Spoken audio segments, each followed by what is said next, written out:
Hi అండి. అందరికీ నమస్తే. వెల్కమ్ బ్యాక్ టు మధు ఇంటి వంట. ఈరోజు మన special recipe meal maker pakodi అండి. ఇలా ఇక్కడ నేను చూపిస్తున్నట్టు మిల్ మేకర్ పకోడీ చాలా క్రిస్పీగా, టేస్టీగా వస్తుందండి. మనకి రెస్టారెంట్ స్టైల్ కంటే కూడా మంచి రుచితో ఇంట్లో వచ్చేస్తుంది. మరి ఆలస్యం చేయకుండా ఈ పకోడీని ఎలా ప్రిపేర్ చేసేయాలో చూసేద్దాం. ముందుగా ఒక కడాయి పెట్టుకుని దాంట్లో 2 గ్లాసులు వాటర్ వేసుకోండి. మిల్ మేకర్స్ని కుక్ చేయడానికి అవసరమైన వాటర్ వేసుకోండి. అలాగే దాంట్లో ఒక హాఫ్ టేబుల్ స్పూన్ సాల్ట్ వేసుకోండి. మిల్ మేకర్స్ని ఇలా సాల్ట్ వేసి కుక్ చేయడం వల్ల వీటిలో డస్ట్ పార్టికల్స్ ఏమైనా ఉంటే పోతాయండి. ఇప్పుడు మనం మిల్ మేకర్స్ని ఒక కప్పు వేసుకుందాము. జస్ట్ ఒక పొంగు వచ్చే వరకు ఈ మిల్ మేకర్స్ అన్నీ కూడా ఉబ్బినట్లు అయితే సరిపోతుందండి. మరి ఎక్కువ కుక్ చేయవసరం లేదు. ఒక 2 మినిట్స్ తర్వాత ఈ మిల్ మేకర్స్ అన్నీ కూడా చూసారు కదా, ఇలా ఉబ్బినట్లుగా అయిపోయాయి. ఇప్పుడు వీటిని మనం స్ట్రైనర్తో తీసుకుందాము. ఇవన్నీ వాటర్ లేకుండా ఒక స్ట్రైనర్తో తీసుకుని ఒక బౌల్లో వేసేసుకోవాలండి. ఇవి కొంచెం చల్లారనివ్వండి. ఇవి చల్లారిన తర్వాత వేరొక బౌల్లోకి ఇవి వాటర్ని ఇలా పిండుకుని వేసుకోండి.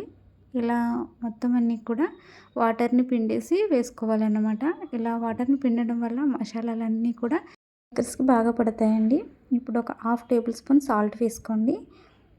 అలాగే ఒక హాఫ్ టేబుల్ స్పూన్ వరకు పసుపు, టేబుల్ స్పూన్ కారం వేసుకోండి.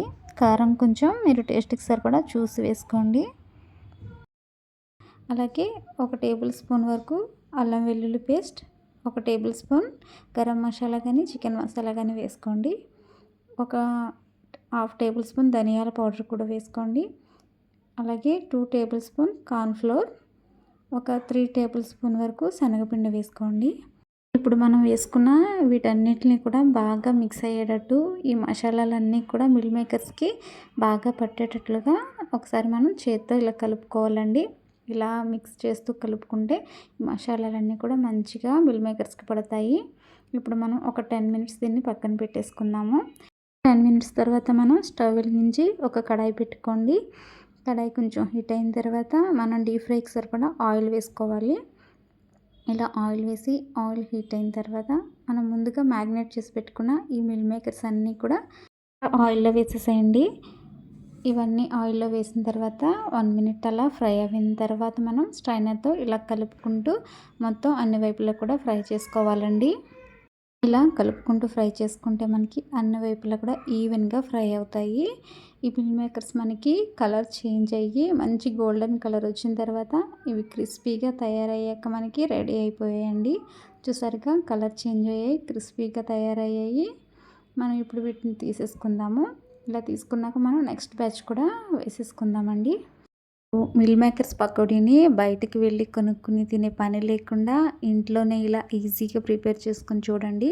చాలా బాగుంటుంది. మంచి క్రిస్పీగా మంచి టేస్టీగా ఉంటాయండి.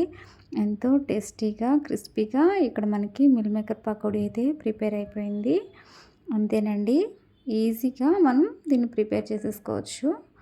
దీనిపై నేను పచ్చిమిర్చిని అలాగే కొంచెం కరివేపాకుని గార్నిష్ చేస్తున్నాను. మేకర్స్ కర్రీ తినని వాళ్ళు కూడా ఒక్కసారి ఇలా ట్రై చేయండి. చాలా బాగుంటుందండి. మీకు డెఫినెట్గా నచ్చుతుంది.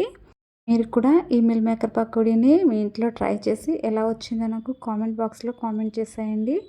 అలాగే మీకు కనుక ఈ పకోడీ నచ్చితే ఒక లైక్ ఇవ్వండి. నా వీడియోస్ కనుక మీకు నచ్చితే నా ఛానల్ని సబ్స్క్రైబ్ చేసుకోండి ఫ్రెండ్స్. మరిన్ని మోర్ రెసిపీస్ కోసం చూస్తూనే ఉండండి మధు ఇంటి వంట. Thanks for watching.